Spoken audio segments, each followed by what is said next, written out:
উত্তরা গণভবনের যে ঘড়িটা দেখতেছেন, এই ঘড়িটা আজ থেকে 315 বছর আগে ইতালি থেকে আনা হয়েছে। এটার কোনো ব্যাটারি নাই, ওইখানে একটা ঘন্টা আছে, এখানে দেখা যাচ্ছে না এটার পাশের জন্য। এই ঘড়িটা যে ছিল প্রতি ঘন্টায় ঘন্টায় একটা আওয়াজ হয়, ওই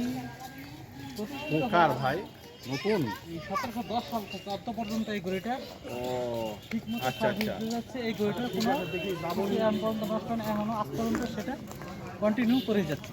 এনআইডি কার্ড লাগবে, ছবি লাগবে ভাই। একটা পরিচয় করেছি স্বর্গের পারিজাত গাছ, ফুল গাছ।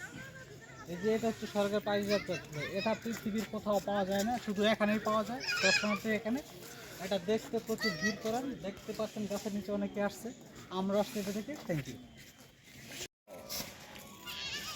1710 সাল থেকে প্রায় কয়েকশো বছর রাজারা এখানে বসতেন বিকেলে, এখানে বসে রাজ্য পরিচালনা কার্যে এবং এই রাজাদের সাথে বিভিন্ন বিষয় নিয়ে আলোচনা হতো। এটা হচ্ছে সেই স্থান। Thank you. দেখতেছেন এই বাগানটা হচ্ছে 1910 সালে এখানে যে প্রথম রাজা ছিল উনি এসে এখানে প্রথম এই প্লেসটা তৈরি করেন এবং এই বাগানটা নিজ হাতে এই গাছগুলো রোপণ করেন। 1710 সাল থেকে অদ্য পর্যন্ত এই গাছগুলো কয়েকশো বছর পুরনো গাছগুলো এখনো দাঁড়ায় আছে, কালের সাক্ষী। Thank you. উত্তরা গণভবনের প্রথম যে প্যালেস এইটি প্রতিষ্ঠিত হয় এবং এই রাজা যে দেখতেছেন যে রাজার মূর্তিটা, উনি প্রথম এই প্যালেসটা তৈরি করেন এবং রাস্তার যোগ পরিচালনা এখান থেকেই শুরু হয়। আজকে আপনাদের এই প্যালেসটাকে আমরা দেখাবো। প্যালেসটা শর্ট সাইডে আছে, দুটো কামান আছে, ওইখানে একটা কালো কামান, মাঝখানে রাজার একটা স্তম্ভ আছে এবং ওই পাশে আরেকটা কামান আছে। পাশে সুন্দর যে বিভিন্ন ফুল গাছ আছে, এখানে একটা ওয়াল রেলিং আছে, এখানে বিশালের লোকজন আসে বসে এবং যে সৌন্দর্য উপভোগ করে। পাশে বিশাল বিস্তীর্ণ একটা মাঠ রয়েছে, বাম পাশে ডান পাশেও একটা মাঠ রয়েছে এবং ডান পাশের একটা মাঠের পরে ওইখানে আরেকটা প্যালেস রয়েছে, ওইখানে রাজারা বিশ্রাম করতে বিভিন্ন সময়। ঠিক আছে, আসসালামু আলাইকুম ভাই। ওখানে 1936 সালে এই প্লেসটার প্রথম মূল ভবনটার পরে এই প্লেসটা তৈরি হয়। এই প্লেসটা এখনো সংস্কারের কাজ চলছে, রং দিচ্ছে এবং এই প্লেসটার সামনে দেখবেন একটা ছোটো কামান এবং পিছনে একটা বড় কামান রয়েছে, দুই পাশে দুইটা বাগান রয়েছে এবং বাগানে অনেক সুন্দর সুন্দর ফুল বিরাজ করতেছে। পরিবেশটা খুব মনোরম, আপনারা এসে ঘুরে দেখতে পারেন। ওইখানে বিশাল বড় একটা মাঠ আছে, মাঠের পাশে একটা আম বাগান আছে এবং মূল প্যালেসটা মূলত ওইখান থেকেই দেখা যায় স্পষ্ট।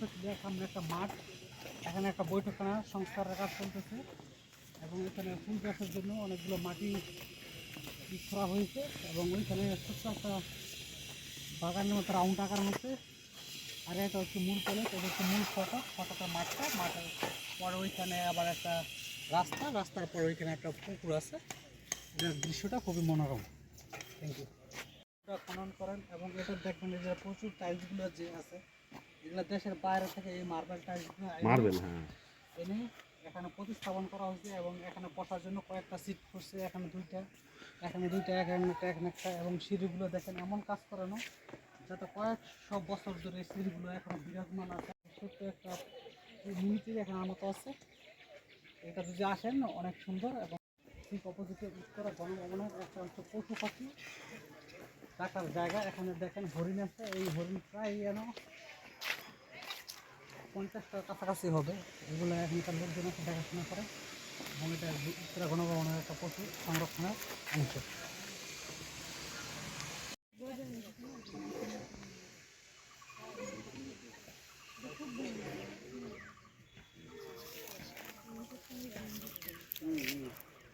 এই রাজার যে বাউন্ডারিটা দেখতেছেন, এখানে 41 একর জমি নিয়ে এই গণভবনের যে বাউন্ডারিটা উত্তরা গণভবন সেটা আছে। আর এই বাউন্ডারিটার চতুর্দিকে পুকুর কাটা আছে, যাতেও বাইরের শত্রুরা সরাসরি গণভবন আক্রমণ করতে না পারে, সেজন্য এই পুকুরগুলো, এই ওয়াইলগুলো প্রায় প্রশস্ত হবে, প্রায় 50 মিটার হবে প্রশস্ত। এইটার আশেপাশে চতুর্দিকে পুকুর কাটা আছে, যাতে বাইরের শত্রু আক্রমণ থেকে ডাইরেক্ট আক্রমণ না করতে পারে গণভবন।